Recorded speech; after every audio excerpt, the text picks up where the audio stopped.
Hello people, bidding ইক্স ওয়েবসাইটের পক্ষ থেকে এইচটিএমএল এবং সিএসএস ভিডিও টিউটোরিয়ালসের তৃতীয় ভিডিওতে আপনাদের সবাই ওয়েলকাম জানাচ্ছি। আমি ফয়সাল আহমেদ।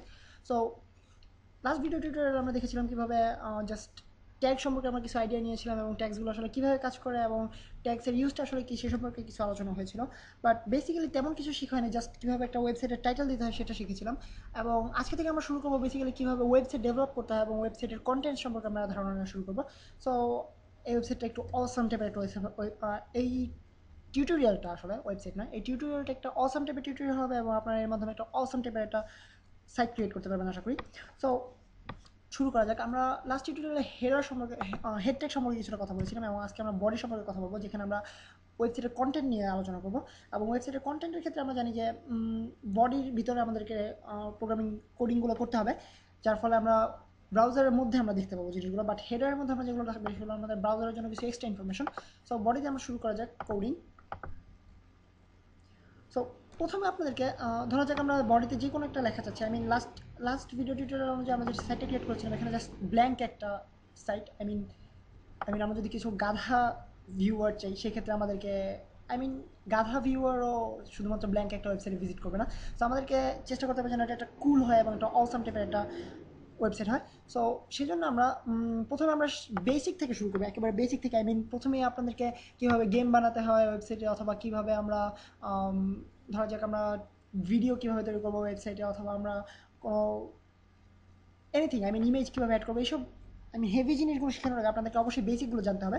সো প্রথম থেকে শুরু করা যায় কীভাবে আমরা টেক্সট অ্যাড করবো কোনো একটা ওয়েবসাইটের পেজে। সো প্রথমে আমাদেরকে যেটা করতে হবে সেটা হচ্ছে জাস্ট আমরা না লিখবো আমরা যেটা লিখতে চাই। ধরা যাক আরে মাম্মা, এটা তো দেখি ওয়েবসাইট হয়ে গেল। তিনটে এক্সক্লেমেশন মার্ক, অর্থাৎ আমরা খুবই এক্সাইটেড হয়ে গেছি। আরে মাম্মা, এটা তো দেখি ওয়েবসাইট হয়ে গেল।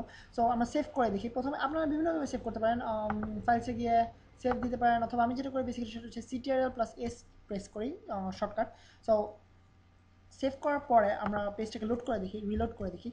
আপনারা দেখতে পাচ্ছেন সুন্দর মতো স্ক্রিনটা লেখা চলে আসছে। আরে মাম্মা, এটা তো দেখি ওয়েবসাইট হয়ে গেল। আমরা খুবই এক্সাইটেড, ওয়েবসাইট হয়ে গেছে।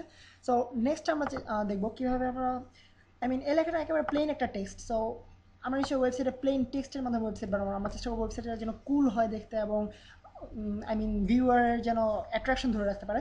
সো আমরা জানি যে আমরা নিশ্চয়ই সবাই নিউজ পেপারের সাথে পরিচিত।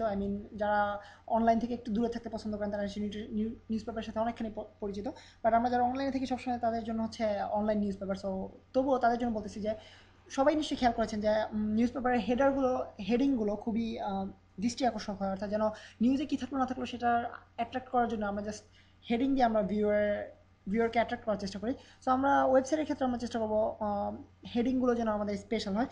এখন আমরা দেখবো কীভাবে হেডিং ক্রিয়েট করা হয়। হেডার হেডিং একজন একটা বলে থাকে। আমি আসলে সত্যি কথা বলতে আমি নিজেও জানি এটাকে কী বলা হয়। হেডার আর হেডিং দুটার একটা বলা হয়। বাট হেডার এবং হেডিং থেকে হেড জিনিসটা আলাদা, এটা আপনাদেরকে অবশ্যই মনে রাখতে হবে। হেডার বলতে হেডকে বোঝানো হয় না, হেড হচ্ছে একটা just HTML tag. But heading এবং হেডার হচ্ছে যেটাই বলতে পছন্দ করেন, আমি ঠিক শিওর না, বাট আপনারা দেখে নেবেন। সো হেডিং হচ্ছে বেসিক্যালি নিউজ পেপারের ক্ষেত্রে আমরা দেখবো যে নিউজের উপর একটা বড় অক্ষরে লেখা থাকে। সো সেটা হচ্ছে বেসিক্যালি হেডিং। আপনাদেরকে কেন যে এক্সপ্লেন করতেছি বুঝতেছি না, হেডিং কি আপনারা সবাই ভালো মতো জানেন। যাই হোক, সো আমরা দেখি কীভাবে হেডিং ক্রিয়েট করা হয়। হেডিংয়ের ক্ষেত্রে আমাদেরকে যে জিনিসটা ইউজ করতে হয় প্রথমে সেটা হচ্ছে গিয়ে আমরা H1 এই ট্যাগটা ইউজ করবো। ওপেনিং এবং ক্লোজিং করলাম। এবং আরেকটা জিনিস আপনাকে বলে নেই, সেটা হচ্ছে আপনারা ইচ্ছে করলে একই লাইনের মধ্যে কোডিংগুলো করতে পারেন।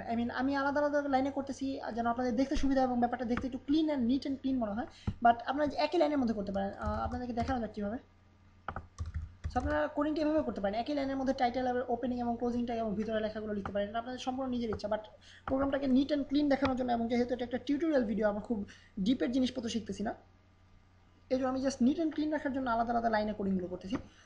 সো আমরা একই লাইনে হেডার ট্যাগটা তৈরি করে দেখাই আপনাদেরকে, হেডিং ট্যাগটা। সো আমি এখানে H2 লিখে ফেলেছি, সরি, H1 হবে। দেন ধরা যাক আমরা বলতে চাচ্ছি ইয়ে ওয়েবসাইট। আমরা খুবই, এবং ওয়েবসাইট বানানোটা অবশ্যই ভুল লিখতে হবে, না হলে আপনাদের প্রোগ্রাম কাজ করবে না।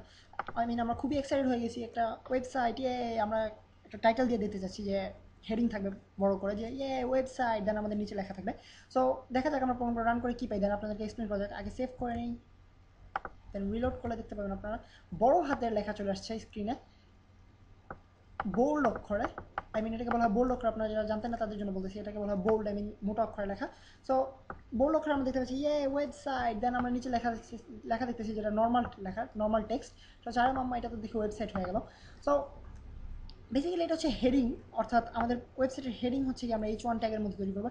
এছাড়া আপনারা বিভিন্ন ট্যাগ তৈরি করতে পারেন। এটা হচ্ছে 6 পর্যন্ত, H1, H2, H3, H4 and H6। So এইগুলো আসলে ডিটারমিন করে আপনার সাইজটা কী হবে, লেখার সাইজ কী হবে এবং ফন্টের সাইজ কী হবে, এটা ডিটারমিন করার জন্য আমরা H1, H2 ইউজ করি, ডিফারেন্সিয়েট করি। সো আপনারা হিসেবে ভাবতেছেন যে H1 মানে হচ্ছে সবচেয়ে ছোটোটা, যেহেতু 1 ছোট, এবং H2 হলে আরও বড় লেখা দেখাবে, H3 হলে আরও বড় লেখা দেখাবে, বাট আসলে তা না। আসলে ব্যাপারটা হচ্ছে H1 হচ্ছে সবচেয়ে বড় ফন্ট, এবং H2 হচ্ছে তার চাইতে ছোট, এবং H3 হচ্ছে তার চাইতে ছোট। সো আপনাদেরকে দেখানো যাক আসলে কত ছোট হয়। H2, second heading. সো আমরা যেহেতু আরেকটা হেডিং তৈরি করতে পারছি, সো সেই জন্য আমরা আনন্দ প্রকাশ করতে পারি। Second heading, second heading. So এখানে অবশ্যই ক্লোজিং ট্যাগটা দিতে ভুলবেন না। দেন সেভ করে, সরি আমি কেটে দিয়েছি। হ্যাঁ, সো সেভ করে রিলোড করার পর আপনারা দেখতে পাচ্ছেন আরেকটা নিচে ছোট্ট, একটু ছোটো হাতের, বাট এটা নর্মাল টেক্সটের চাইতে বড়, বাট এটার চাইতে ছোটো হাতের একটা তৈরি হয়েছে। এটা হচ্ছে সেকেন্ড হেডিং। দেন আমরা H2 এর মাধ্যমে পেলাম এটা। দেন আমরা যদি আরেকবার H3 ইউজ করি, আপনারা দেখতে পাবেন যে আরও ছোটো হচ্ছে লেখা। থার্ড হেডিং, যেহেতু এটা একটু ছোটো ছোটো লেখা, সো আমাদের এক্সাইটমেন্ট একটু কম থাকবে।